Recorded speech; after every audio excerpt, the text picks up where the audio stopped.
Hello everyone, I'm your hostess with the mostest 8-second gaming. In today's video, we are going to be talking about the best 2 legends for each role for you to solo queue with. In order to solo queue effectively, you need a legend that does well in the solo queue role and also fits your actual role in game because yes, it does matter. So we're going to be breaking it down, but just quickly, if you guys are looking to take your Apex skill to the next level, then you need to check out the GameLeap website right now. Over there, we have top level coaches, including myself, creating the best, most highly informative guides to make you the best player you can possibly be. We have legend guides, gun guides, VOD reviews, and much more, so no matter what you struggle with, we have solutions for you. So click the link in the description, pick yourself up a membership, and start to improve today. But with that done, let's move back on into things. And yes, we are going to be covering 2 for each role. And for those of you that may not know what the roles are in the game, there are 3 roles. There's entry fragger, secondary fragger, and support. And some people might be saying, well, trying to work with my randoms while I'm solo queuing is like trying to herd cats, so why would I play a role? And that's because roles still do matter when you are playing Apex. Just because your teammates might not be playing their role doesn't mean that you can't play your role. It's gonna make things a lot more effective. Trust me, I've solo queued to masters multiple times. So with that covered, let's move on into things. And to start things off, we're gonna be talking about the entry fragger. Now, the first entry fragger that I'm gonna be talking about is obviously going to be Wraith. Wraith is just a very staple, solid entry fragger, and she's going to be the safest and most consistent for you. Consistency is going to be key when you are looking to do something like ranked. When you want to climb, you need to be consistent, and Wraith does offer that very effectively because of how safe she is able to do everything. The entry fragger role is a very dangerous role because you are the first one into the fight. If you are not able to effectively take the heat off your team and still get out safely, then it's going to go south and you're probably going to lose a lot of points. But Wraith has a built-in get out of jail free card with her tactical. If anything starts to go south, all you have to do is pop that, run back to your team, and you are perfectly safe. You're going to hear the word safe a lot when I'm talking about Wraith because that is her main shtick. That's what she likes to do. And on top of Wraith being safe herself, she's able to make sure that her teammates are also safe because she has one of the most effective ways to relocate her team with her portal. The portal is an insanely useful tool in every stage of the game, and especially when it comes to the end game. End game circles are hectic. When there's a lot of teams alive, stuff can get very chaotic very quickly. And if you and your team need to move, there's no better option than a Wraith portal. It gets you from point A to point B without really any risk in doing so. Wraith has always been the go-to pick when it comes to solo queue entry fraggers, and she's probably going to continue to be that for a very long time. But the second entry fragger that we're going to be talking about is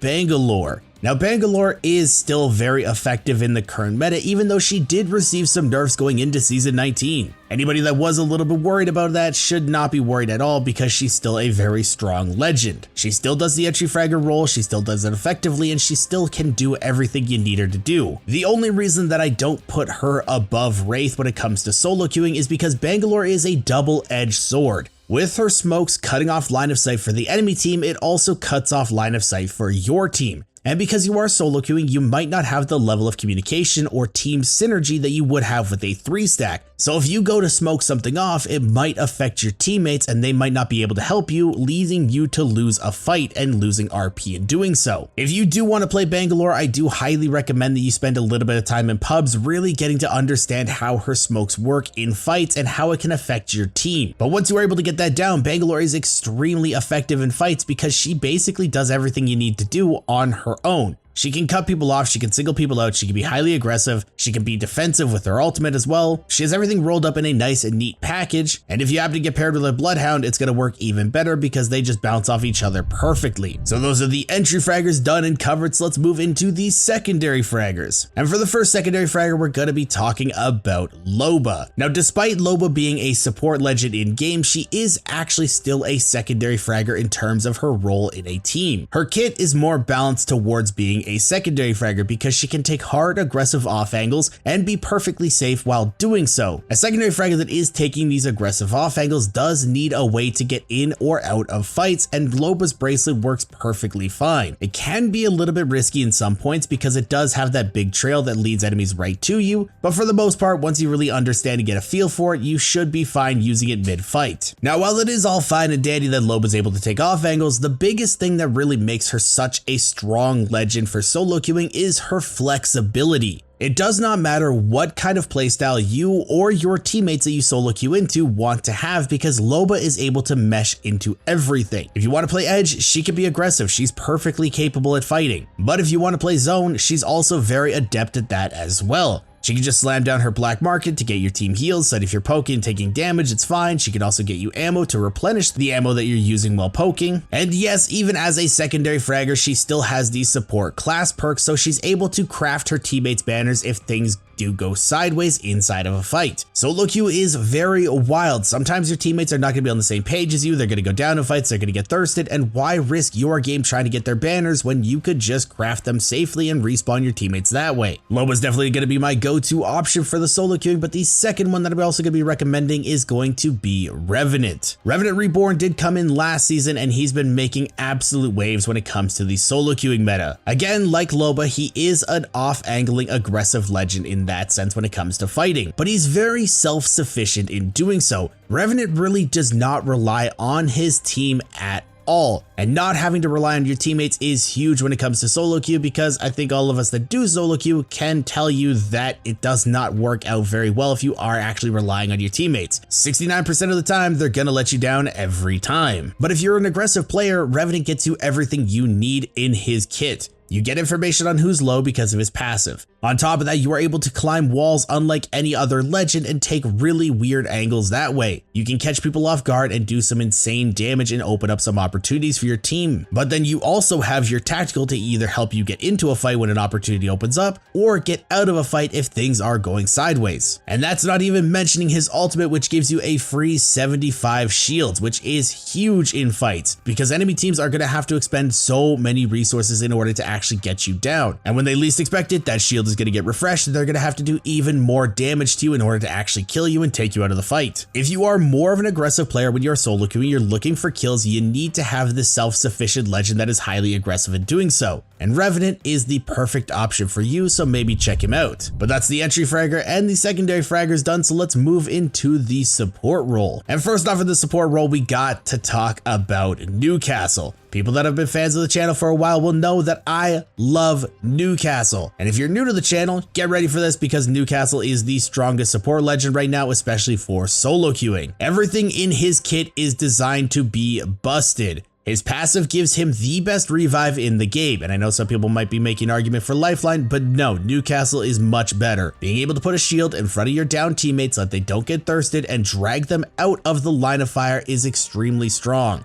You can position them where you want them. That solo queue teammate that keeps running headfirst into fights, it's okay because he goes down, you can sit him in the corner and say stay. But then you also have your tactical, a shield that you can pivot and move on a whim. It doesn't matter what situation you might find yourself in, because you can adapt the tactical in order to do so. And there are so many little niche things that you can actually do with this tactical, it is absolutely insane. The only limitation is your imagination. My favorite thing to do is stick arc stars to it and push it into a room to catch people off guard. And then you have his ultimate, the bread and butter, the thing that makes him so strong. Because unlike other supports, Newcastle is extremely hard to single out in fights. Typically, supports have really strong abilities that win them fights, but if they have to blow them too early because they're getting singled out, it won't really affect the fight all that much because there's nothing for them to really do. But with Newcastle, he can play split from his team, he can play aggressive, he can do his own thing, and if he starts to be singled out, he can just jump to his teammates with his ultimate, slam down some cover, and have a new spot to play. No other support legend has that option. And typically when people are trying to single you out, they are going to throw themselves out of position in order to do so. So once you jump back to your teammates and have a new spot to play, you can catch them off guard and get a really easy kill in doing so. I absolutely love Newcastle. I've been talking about him a lot because, guys, seriously, he's super strong. Seriously, if you're a solo queuer that likes to play support, try Newcastle. But the second legend that we got for this support role is actually the new legend, Conduit. Conduit is opening up a brand new meta when it does come to supports because of how aggressive she can be. She needs to be within tactical range to actually help her teammates. So she's basically pioneering a new support meta where they're a little bit more aggressive. Typically, supports like to play in the back, they like to hold down a spot, they like to anchor, but Conduit needs to be in the thick of it with her team so that she can pop the tactical and she can help them out. A lot of the times people that want to try support don't like the playstyle because they have to hang in the back. But if you like to be a little bit more aggressive, you like to be in the thick of it with your team, then Conduit is actually a really good choice for you. And once you're actually able to get a hang of her abilities and use them properly, you can make things a nightmare for the enemy team. They want to rotate somewhere? Oh, sorry, you just threw your ultimate right there, so now they have to shoot something that has 250 HP in order to get through that. They want to push you? Again, sorry, you threw your ultimate on top of them, so now they have to shoot something that's 250 HP to just get to you. Oh, they spent a lot of resources in order to crack your teammate? I'd be a real shame if I could just use a tactical and heal them back to full health. Conduit allows for so much aggressive gotcha moments. It is extremely overpowered, and especially for solo queuing because it doesn't matter what your teammates do because you can back them up in doing so. Again, I think we all know that solo queue struggle of an Octane that dives into a 1v3 situation, but as Conduit, you can save him from doing that because if he gets cracked, you just have your tactical in order to heal him back up. I've been playing a lot of Conduit recently. I've been absolutely loving her. And if you guys are interested in looking at some Conduit gameplay, come check out my Twitch stream sometime over on twitch.tv/8secondgaming. But let me know your favorite legend to solo queue with in the comments down below. And if you guys want to stay updated with the latest greatest Apex Legends, tips, tricks, and news, don't forget to smash the like and subscribe button. Thanks so for watching What's Gonna Make Second Gaming. I'll see you guys in the next one.